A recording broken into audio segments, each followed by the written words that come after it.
میں نے سبری سنی اور یہ جو کہتے ہیں نا کہ جی وہ نبی بنا لیا، نبی ہم نے کہاں سے بنانا تھا؟ بنا سکتا نہیں پاؤں کیڑے کا بشر ہرگز. نبی بنانا کہاں انسان کے بس میں ہے؟ لیکن جن کو ہم نے مان لیا ہوا تھا، خدا کا بھیجا ہوا سمجھ کے یقین کر لیا تھا کہ ہاں ہم نے ان کو ماننا ہے. ہم نے بھی کیا، ہمارے آباء و اجداد نے، اور آج بھی لوگوں کو توفیق مل رہی ہے ماننے کی. انہوں نے جب مانا تو یہ سمجھ کے ہی مانا کہ خدا تعالیٰ کا جو وعدہ ہے وہ اپنے بھیجے ہوئے کے ساتھ ہوتا ہے، دھڑوں کے ساتھ، گروہوں کے ساتھ، جتھوں کے ساتھ اور لشکروں کے ساتھ نہیں ہوتا. اس کا آپ اس وقت اپنے وہاں اپنی صفوں میں بھی مشاہدہ کر سکتے ہیں. شاہد خاقان عباسی کہہ رہے ہیں کہ مجھے حب الوطنی کا سرٹیفکیٹ چاہیے، کہاں سے ملتا ہے مجھے بتایا جائے. سارے کے سارے بلا استثناء اب وہی، جس طرح پہلے کافر قرار دینے والی جو وبا پھوٹی تھی، ہیضہ پھوٹا تھا ایک دفعہ، اسی طرح غدار قرار دینے والا اور غداری کے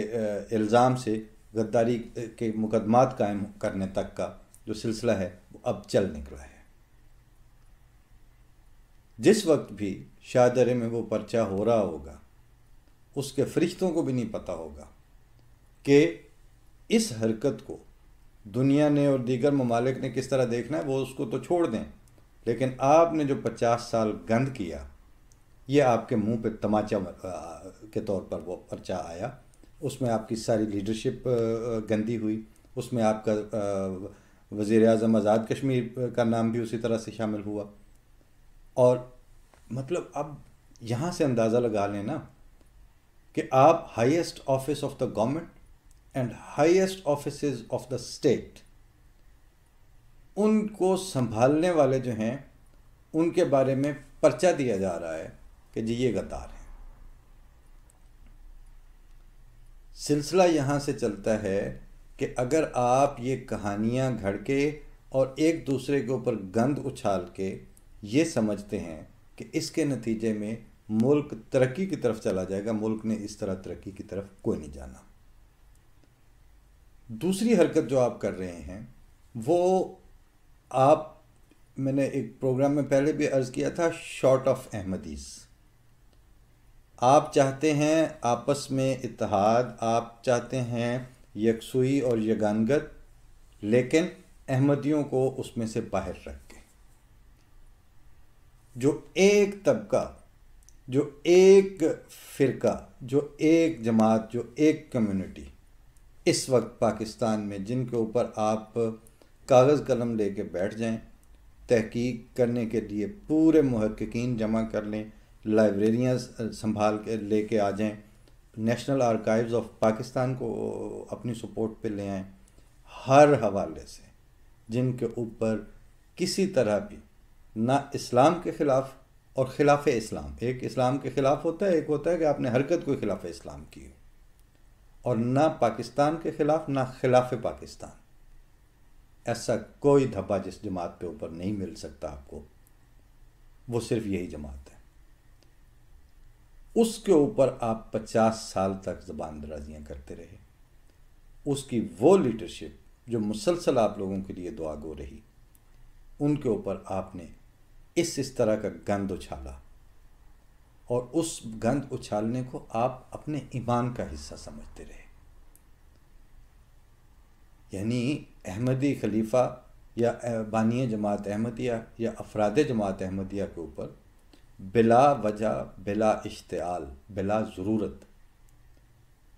اس طرح کی واہیات گند اور بکواس کو آپ نے اپنے ایمان کا حصہ بنا لیا. جتنا کوئی شخص آپ میں سے زیادہ دریدہ دہن ہوگا،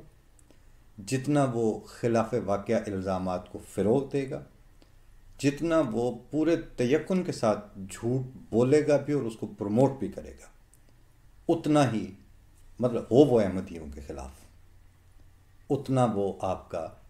پکا، سچا اور کٹر مسلمان سمجھا جائے گا.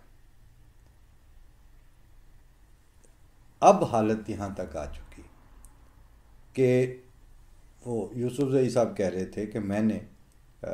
شہید مرحوم کے بھائیوں کو افسوس کا فون کیا، اور اس لیے نہیں کیا کہ میں ان سے تعزیت کر کے احمدی ہو رہا ہوں، اس لیے کیا کہ ہمارا رکھ رکھاؤ میں ایسے ہی ہوتا ہے کہ کسی کے ساتھ کچھ ہو جائے، ایسے تکلیف دہ واقعہ ہو تو ہمیں اس کے ساتھ افسوس کرنا پڑتا ہے اور کرنا چاہیے، یہ روایت ہے۔ وہ جو آپ کی کلچرل روایات تھیں، جو آپ کے روزمرہ کے